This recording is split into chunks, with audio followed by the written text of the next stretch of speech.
Call the member for Hughes. Thank you, Deputy Speaker. And before I commence, I just want to congratulate the member for Lingiari for her promotion to the Speaker's panel. Deputy Speaker, I rise to speak on the Migration Amendment Strengthening Sponsorship and Nomination Processes Bill of 2024. And this bill implements certain measures from the government's migration strategy, getting migration working for the nation, related to skilled visas. And Deputy Speaker, I want to start first of all by talking about the very proud history that Australia has in the migration space. We're certainly a nation shaped and invigorated by the diverse cultures and talents of millions of our migrants. And of course, we start our migration history approximately 65,000 years ago, when the first of our now Indigenous Australians landed on our shores, and then this tradition of coming to Australia, of course, then started again with the British arriving here in 1788, and with that arrival of the British, we ended up developing very important Western European institutions, such as Westminster system of government, democracy, universal adult suffrage. We were proudly the second country in the world to give women the vote, and that is something that I think that we should be very proud of as Australians. And then our traditional, our migration culture continued as we started to welcome others from all around the world. For example, in the 1850s, people from China first started to arrive. They rushed here to work on the gold rushes, for example. And I've just got a stat that in 1855 in Melbourne alone, there are 11,493 arrivals of Chinese people, which I think is quite an amazing stat when we consider how long ago that was.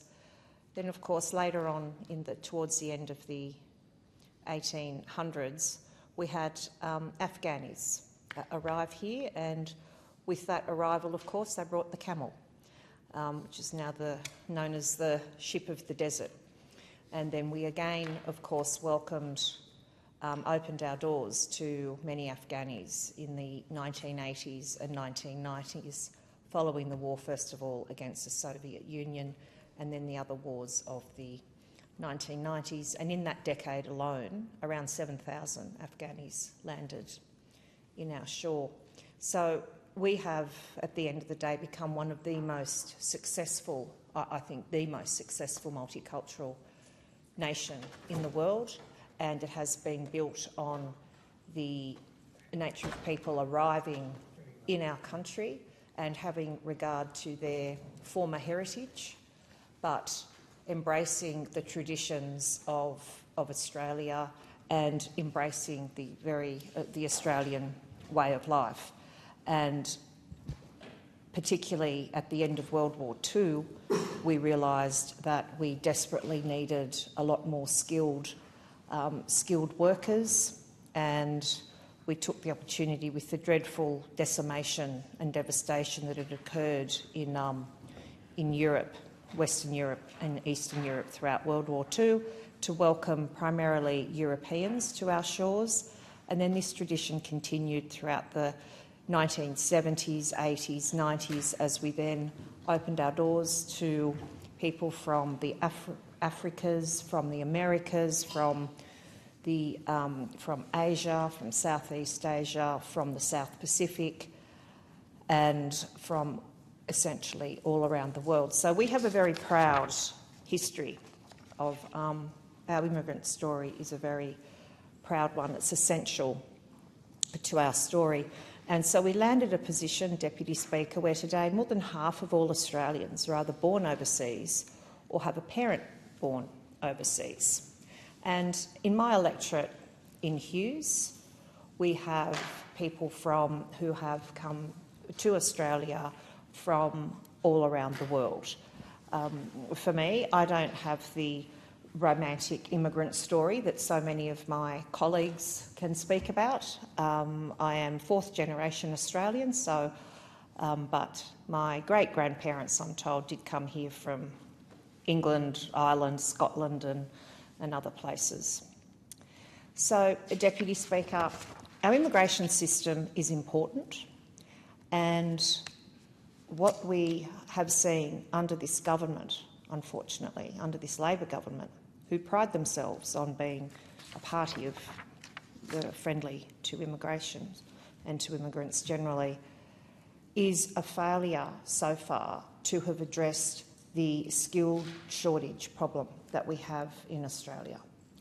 And we have this shortage across professions, across trades.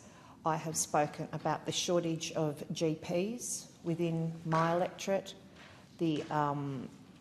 I have also spoken about the manufacturing sector within my electorate throughout Moorebank, throughout Ingleburn, which is a new part of the electorate that will be within the electorate of Hughes. We have manufacturing there, and they cannot get most of the apprentices, they can't get trades. There is a massive shortage of things from machinists, fitters and turners, all of those skills that are needed to run our manufacturing sector. And then we turn to the construction and building industry.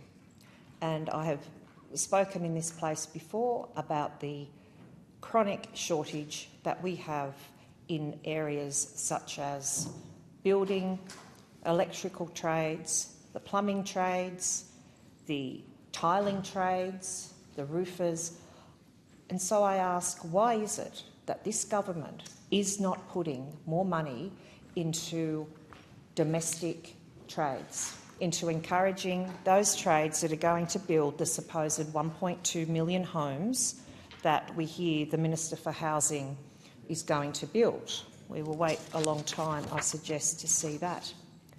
And Deputy Speaker, there's another big area where there is a massive skills shortage in this country, and that's in aged care. In my electorate over at Hammondville, I have Hammond Care, which provides residential care and particularly specialises in looking after elderly Australians who are suffering from dementia. I have been over to Hammond Care on a number of occasions, and they have said to me over and over again that the issue is the shortage is caused not by people who don't want to work in aged care. It is caused largely by the lack of housing that is available for workers in aged care, and it's also, of course, linked to the very low wages that they are paid. So there is a big demand in our country to have to bring in aged care workers from outside of Australia. So this legislation states that it's intended to try to address the skills shortage, but as anything, as all of Labor's legislation, we have to particularly look at we say that the devil is definitely in the detail. So what the bill is providing for, it states that it's for certain settings for a new temporary skills in demand visa to replace the current temporary skills shortage visa.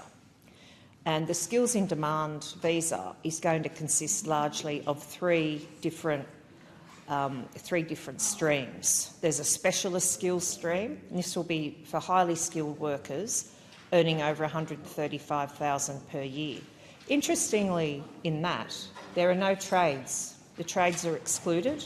There are plenty of tradespeople that earn more than $135,000 a year. So I think this again shows the lack of education and understanding that Labor has regarding the trades and the sort of income levels that people in the trades are now earning. The second component is what's called a core skills stream, and that is supposedly for workers in an occupation in shortage, earning over $73,000, $73,150 per year. And the third category is simply a stream for workers with essential skills. Now, again, Deputy Speaker, we hear that and think, oh, that seems that they're covering all of the bases that we need. But there is no specific occupation list, for example, for the specialist skills pathway that's designed for high-income professionals. No occupation list, but it definitely excludes trades workers, machine operators, drivers and labourers. There are plenty of machine operators that I know that work in manufacturing within my electorate that earn more than $135,000 per year. So Labor has, again, in usual way, failed to do their research, failed to provide some intellectual rigour into this legislation.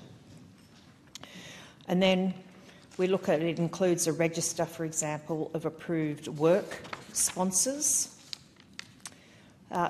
There are, while we on our side generally support the policy intent of the bill, we certainly need to close the gap, and we need to build in a lot more of these skilled workers from our immigrants. But there are a number of concerns, and I note that while we are speaking, the bill is being considered by the Senate committee and the Senate committee report.